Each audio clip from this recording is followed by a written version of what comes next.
Rise and shine.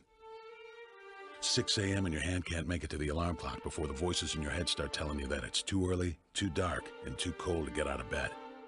Aching muscles lie still in rebellion, pretending not to hear your brain commanding them to move.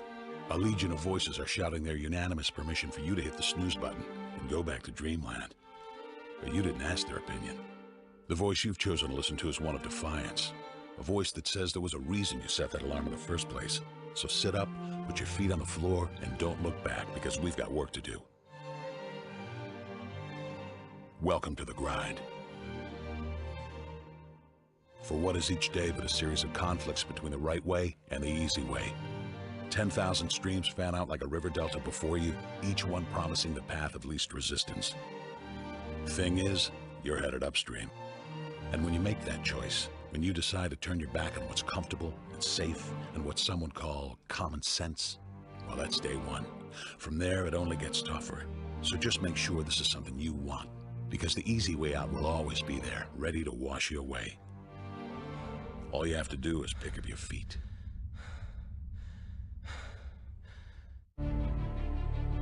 But you aren't going to, are you? With each step comes the decision to take another. You're on your way now, but this is no time to dwell on how far you've come.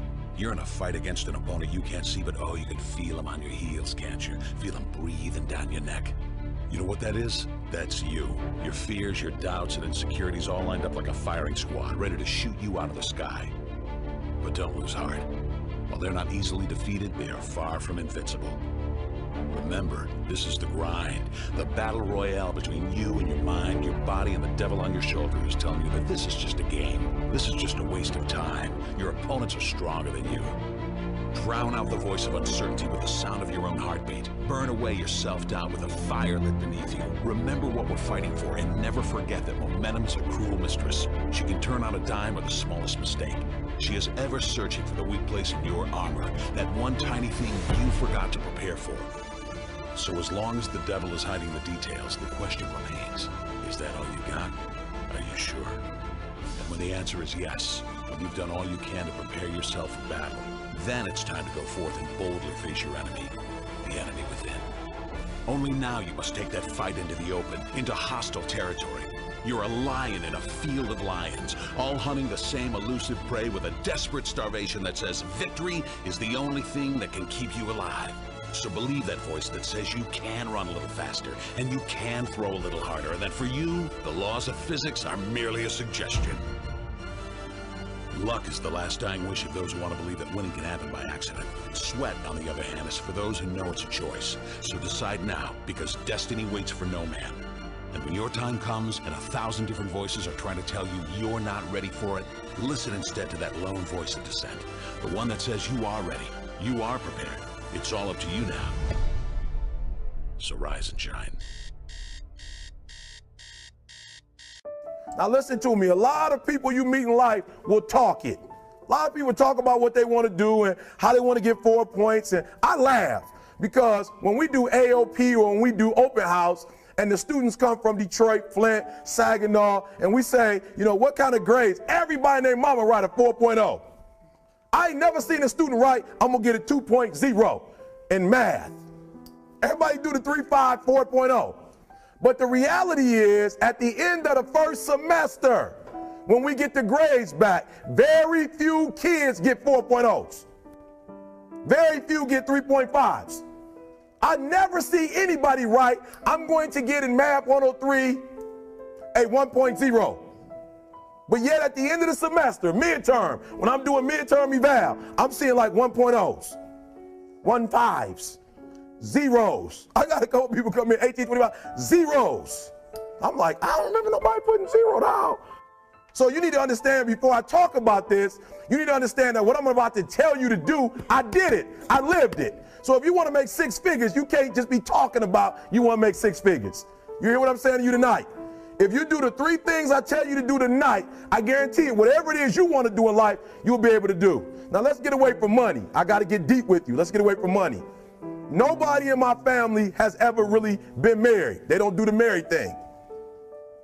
Right? Can you hear what I'm saying? Somebody can attest to that. Raise your hand if your family don't do the married thing. Raise your hand. People in your family, they don't do the married thing. Now watch this. I've been married happily for 14 years, and I've been married for 16. All right, so I only had 2 rough years. But in order to get to 16, let me tell you something. My marriage is so, man, I'm telling you, it's so buttered tight. They might not be mature for this or not, but last night, me and my wife was slow dancing about 8 o'clock at night to Luther. That's where my relationship is. It's the middle of the day. People don't do that during the middle of the week. They might do it on the weekend. We slow dancing on Monday. I ain't even watching Monday Night Football. I don't even care nothing about Monday Night Football. Because I'm with Luther. Dance with my father. My family, they don't do the marriage thing, but I vowed when I was a teenager that not only am I going to get married, I'm only marrying one person for the rest of my life. But I'm telling you, in order to do that, you got to go deep.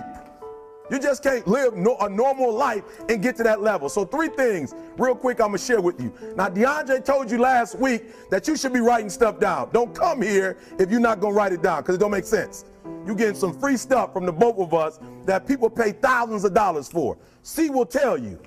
I've gone to LA this summer, and for 2 days, they gave me 15 grand. That was only for consulting. That wasn't for speaking. When I walked away from LA, I walked away with 20 grand. How many people you know make 20 G's in 2 days? That's like $10,000 a day. And was I working hard? No, I wasn't working hard. Why? Because I got the secret right here. I found out I shouldn't even be giving it to you tonight for free. Oh, he was working hard. He right, but I gave him a little check. He got a little check.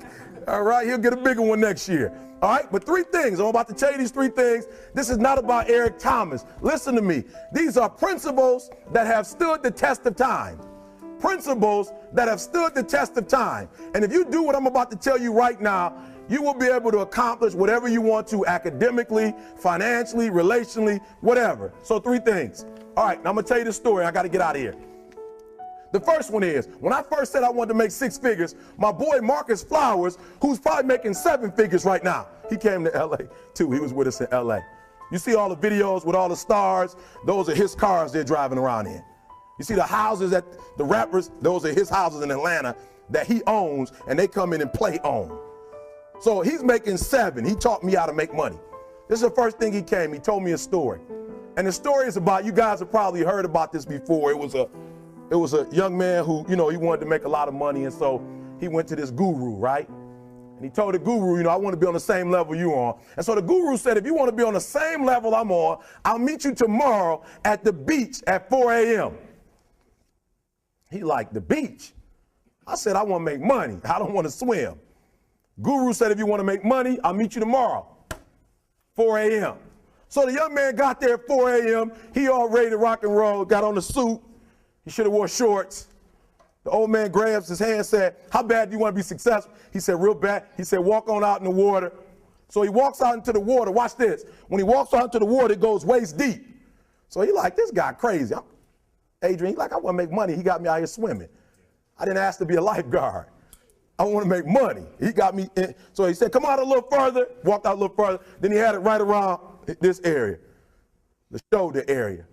So this old man crazy. He making money, but he crazy. He said, come on out a little further. Came out a little further. It was right at his mouth. My man like, I'm about to go back in here. This God is mine.